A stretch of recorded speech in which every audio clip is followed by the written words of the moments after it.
โอ้ซีเกมไทยนี่มินิสิมารีวิวกิฟต์เซตของไทยแล้วว่าสิได้อย่างมาเบิ่งมา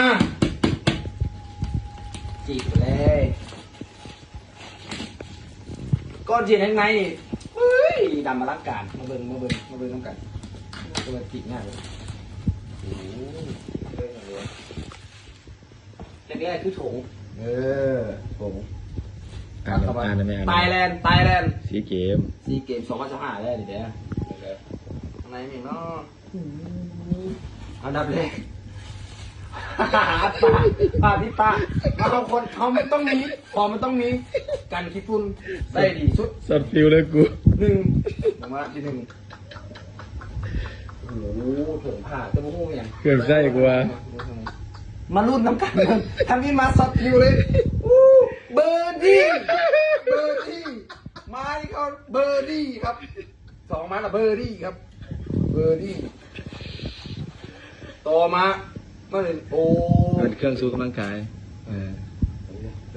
เจลลี่ไม่กินยำเหงื่อออกเลยโอเคมาสองช็อตฟิวอีกมาเดือนที่ 3มานี่ กองยัง มาเป็นกองไงวันนี้กองไง ลุ้นกัน มาลุ้นน้ำกันมาเบิ้งป่าเนี่ยมาเบิ้งน้ำกันมาลุ้นน้ำกันมาเบิ้งกองซุ่มเด้อกองซุ่มเด้อน้องเอาเด้อแทนอ้าวอะไรมันแม่งเอียงอะไรเอียงอะไรโอเคไม่จ่อกาแฟนักเรียนกาแฟจ่อกาแฟแม่เจ๋งเลยแต่ว่าได้ดีอันนี้คอนเทนต์ดีสิได้โอเคละเบิดแล้ว มันมีท้องมั้ยมีท้องมั้ยช่องแดงเป็นอย่างนี้กิฟต์เซ็ตอย่าง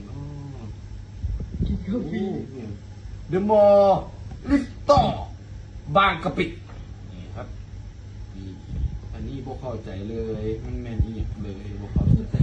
แต่ว่ามันเป็นมันเป็น500 บาทใบ500 บาทกิฟต์เซ็ตเลยกิฟต์เซ็ตโอเคตามที่รีวิวโอเคครับขอบคุณครับ